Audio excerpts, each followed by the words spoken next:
तुमची मुलं आणि तुमची नातवंड अर्थात ते अविभाज्य अंग आहे. तर कांचनताई, तुम्ही म्हणालात की सुरुवातीच्या काळात तुम्हाला सुद्धा कठीण गेलं की नितीनजी घरात नाही आहेत, वेळ देऊ शकत नाही आहेत. हे मुलांसाठी किती कठीण होतं स्वीकारणं? म्हणजे ती अर्थात तुम्हाला वुमन ब्रिगेड बनावं लागलं असेल, वन मॅन आर्मी.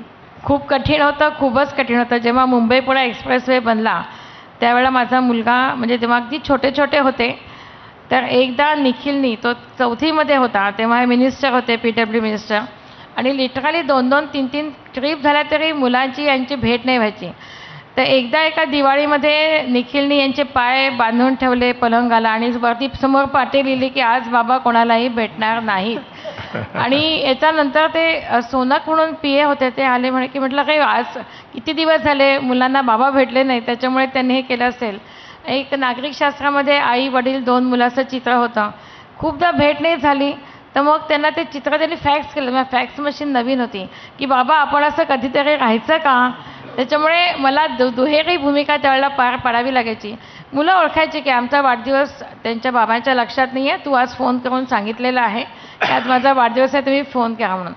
पण हळूहळू मुलं पण शिकत गेले, कारण ते ज्या शाळेमध्ये होते त्यांच्या टीचरने त्यांना सांगितलं, चांगलं शिक्षण, त्यांना सरस्वती शिशु मंदिरात मुलं होते, की तुझे बाबा चांगलं काम करतात आहे, नाही भेटले तर काय झालं, समाजासाठी चांगलं काम, देशासाठी चांगलं काम करतात आहे.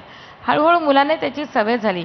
आणि आता सुना ज्या घरातून आल्या त्यांना पण सगळे नवीन होतं, राजकारण सगळं नवीन होतं, पण तरी त्यांनी खूप छान प्रकारे सगळं ॲडजस्ट केलं. किती वाजता लोक येऊ, बाबांनी सांगितलं की 10 कप कॉफी करायची तर ते आनंदाने करतात, कुठेही चिडचिड रडरड कधी नसतं.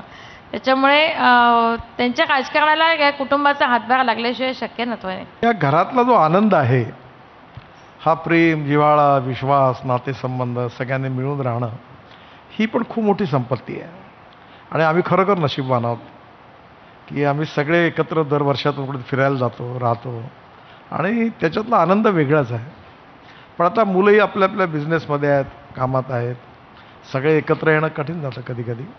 पण एकत्रित राहण्यामध्ये आणि सगळ्यांनी मिळून एकत्र एन्जॉय करण्यामधला आनंद खूप वेगळा आहे. असं आहे की ते जेव्हाही सापडत असतील असं थोडंच होत असेल की तुम्हाला सगळंच त्यांचं पटतं, काहीतरी विषयावरनं तुम्ही अजिबात भांडत नाही.